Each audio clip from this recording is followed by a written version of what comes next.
G'day traders, Mindset Reset. It's Tuesday, day 2 on the front side of an FOMC week. Today we had an absolute monster first red day collapse on oil. We had a couple of other session opportunities on different currency pairs. We had major red news at 8:30, which again, my perspective on major red news is that even though a market may move, unless it's tradable or scalable, it's really not realistically something that I would consider a missed opportunity. So that's what we're going to talk about today, is missed opportunities. Now, it's a Fed week, and as I sort of reiterated at the first part of the week, the front side of an FOMC week can be well engineered specifically for trapping volume or just moving markets and establishing our opening range and initial balance day 1, day 2. And then they can get a little bit dangerous. And so I emphasize to traders to become very, very, very selective. Now, 2 parts to this today is, number 1, becoming very selective about what you're looking for. The oil trade today is a perfect example of other time frame traders driving a move. I talk about my friend Steven in New Jersey, who is a reversal trader. He sold the high of Friday. And we had some discussions over the weekend talking about understanding when other time frames break out and their 3-day reversals are your first red day, first green day. And they're typically driven by other time frame traders, as opposed to a breakout at the high of the week or the low of the week or the high of the day, low of the day, which can be driven by shorter time frame traders. And so my approach with the majority of the currencies is very specific. First red day, first green day. And then I have a couple of other trade opportunities that I will look for front side and back side of the week, depending on how those markets trade and set up. Now, the longer time frame trade opportunities, if you go back and look at the oil chart, that is just a textbook first red day template. Now, here's the thing. FOMC week, I kept kind of stepped back and was considering just trading at the end of the week and wasn't really too worried about missing any opportunities. I had my charts marked up. Steven and I have gone back and forth. He's doing his thing today, but I was out and I came back and saw that oil had left the station. Now, we talked about this before. So getting very specific, number 1, but number 2, once a market has left the station, some of the traders commented that they were angry for missing the trade. They were mad at themselves. They were frustrated. And those are the wrong things to beat yourself up about. That's going to do damage, because it's going to make you feel emotional and impulsive that you missed something and you need to go chase something else. Understand this. What it should do is excite you to know that those templates played out. And then, number 1, if you didn't take that trade today, what would have clued you in, or how might you be able to identify that better next time that same template sets up? What time did it happen? How did it present? How did it set up on that 3rd day? First red day broke down on Monday, coiled sideways Monday, Tuesday with lower lows, and right into the 9 a.m. open. But the opportunities are endless. They rinse and repeat on any instrument. So the thing is, if you get upset at yourself or you think you've missed something, they just keep showing up again and again and again. So if you're 1 week difference from nailing the same type of trade opportunity on a different instrument next week, that's the sort of mentality that I always have about anything, is that I don't miss anything, because they rinse and repeat. Now, I didn't really look at the other markets. The indexes didn't really interest me. If they had maybe coiled underneath, the DJ30 broke out first hour, second hour, third hour, but it just wasn't really set up for a textbook reversal opportunity the last time I looked. And it's Tuesday, day 2. It's day 2 on the front side of the week. Now, if we're on the back side, a Thursday, that's a different story. So getting really specific and particular about what you trade. You don't want to go into tilt. A couple of traders mentioned they went into tilt today, and it's only Tuesday. It's an FOMC week. So this is why stepping back and just realizing we're probably going to get 1 or 2 textbook perfect scalable opportunities between now and Friday after FOMC with zero stress, zero emotion, that are easy to trade. Even if it's just a 50 pip move that's easy to trade, you don't want to be engaging in impulsive, erratic activity, chasing stuff that you think you got to get a trade today or make some pips or get some money today.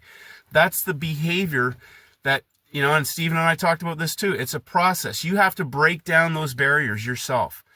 It's got to be done by yourself because nobody can stop you from engaging in that type of behavior, which is why when, people are, you've got to get super focused. So if you've got 10 charts open, you've already lost the plot. You've lost the game already.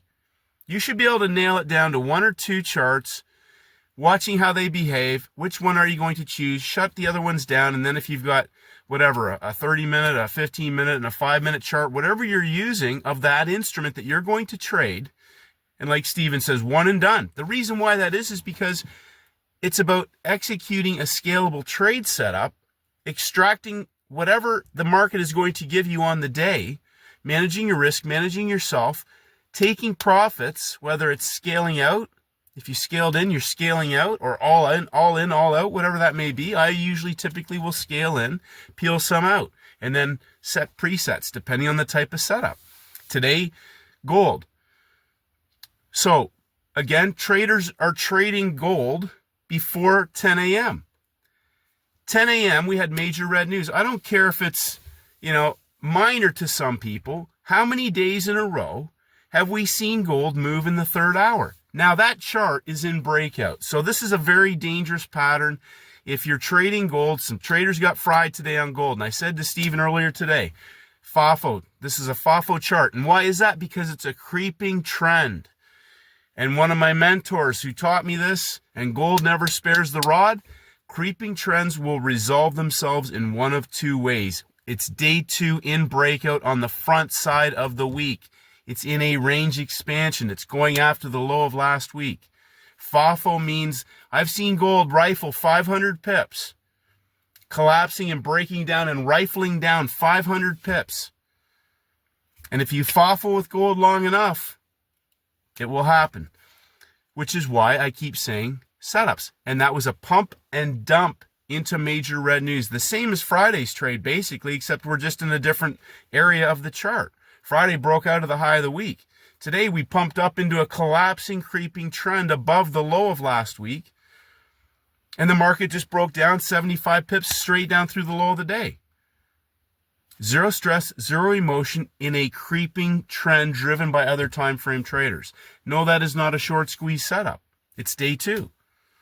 So, FOMC week. If you're trading prior to the FOMC, it better be textbook playbook setups. Now let's go back to what that means. I talk about my friend Steven a lot because I have so much respect for this gentleman for a number of reasons, but he understands exactly what his setup is. And that is not marking up a bunch of charts and looking for a trade. He knows what his setup criteria is. And number 1, it needs to break out first. It needs to break out first. So, if you're trading and looking for trades, that is not the same thing as executing a trade setup. Oil is a first red day trade setup that broke down on Monday. Now, if you go back to the playbook, I make it very clear in there that markets will coil. They'll break down or pump up if it's the first green day and coil. And it's the second day after the signal that we can see that explosive move. 1, 2, 3 range expansion. And if the train has left the station, it's okay. You're not missing out on anything. You are not missing out on anything. What you're missing out on is sharpening your execution of the process, the daily process of identifying those candidates and then making a decision that that is where I'm going to be focused today. It's driven by other time frame traders. I am going to be flawlessly watching how to execute into this, scaling in, and once I have my position sizing into that market, I'm going to manage that.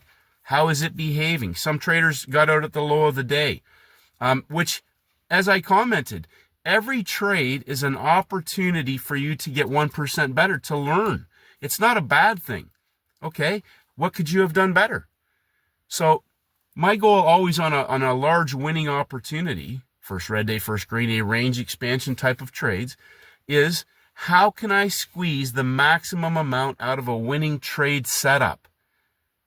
How can I squeeze the maximum amount out of a winning trade setup, be managing my risk, but how, again, I talk about, Stephen, there's certain trade setups that you lock in once they break down or go up if it's first screen day, and you walk away from the screen with preset profit targets. You walk away. Because the only thing you can do in managing in an all-in session collapse, in most cases, is get in the way of your trade getting the maximum amount out of that winning trade, which is why sometimes locking in your targets and walking away and letting the trade play out is the best case scenario if you understand the type of setup that is.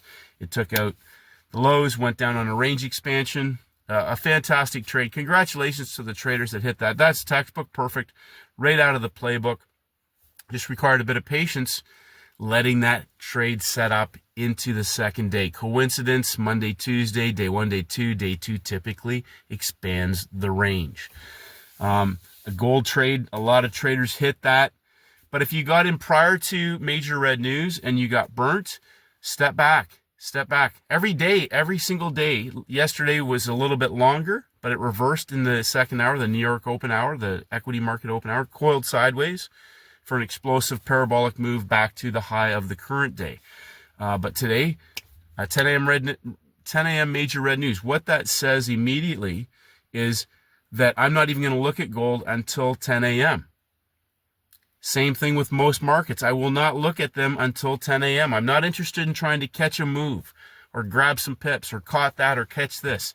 Once the news is played out, I can execute a trade with confidence that it's probably going to carry through on that thesis, whether it's a nail and bail, whether it's a range expansion on a shorter time frame, whatever that may be on the day. But we have an FOMC week, which I will repeat the phrase. Don't FOFO, which means fool around and find out. Protect yourself. Save your bullets for the easy, best trade candidates. And if you're not sure what they are, look at gold. Go back to the bigger charts. Stop getting caught in the minutia. High of day, low of day, closing price of the previous day's levels. And then the high and low of the week.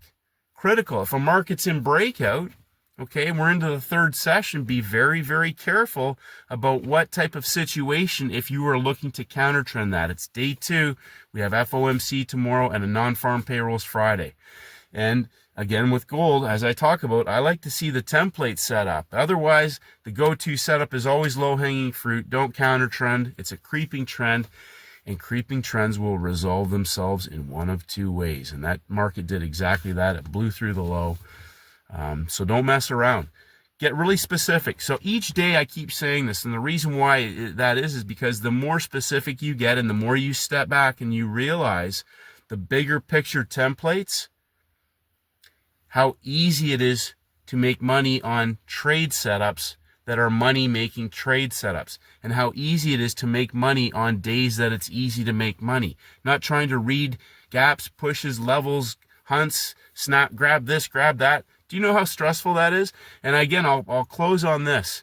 How could you scale that up in real size? Real size. And if that's not your goal, that's okay. I'm not disrespecting that. I'm just emphasizing I want to be able to go in where other time frame traders are driving that move. Oil is a classic example. Even the low-hanging fruit. I'm getting in on a 1 minute chart, but that's a 30-minute creeping trend, which means the hour's creeping down as well. And the 4 hour. Take a look at your 4 hour gold chart and ask yourself today if you would counter trend that market. We will be going over this. I put together a shorter video yesterday and I just didn't get a chance to put it up. I'll be doing that. But in closing, put up your 4 hour gold chart and ask yourself if you would want to be trying to counter trend that market. Have a great day, traders. FOMC tomorrow. Save your bullets. 1% better every single day. Number one, behavior of the trader. Step back. Know what your best trade setups are. Even just one. Know and wait for it. Hunt it out. There's a basket of instruments. You can find one great trade 1 or 2 times a week that will far outweigh garbage 50-50 taking trades. Keep it simple. Know what you're looking for. Master those setups. Keep getting better every single day. Been a great start to the week. Keep it simple. Be patient. And may the markets go with you. Have a great day.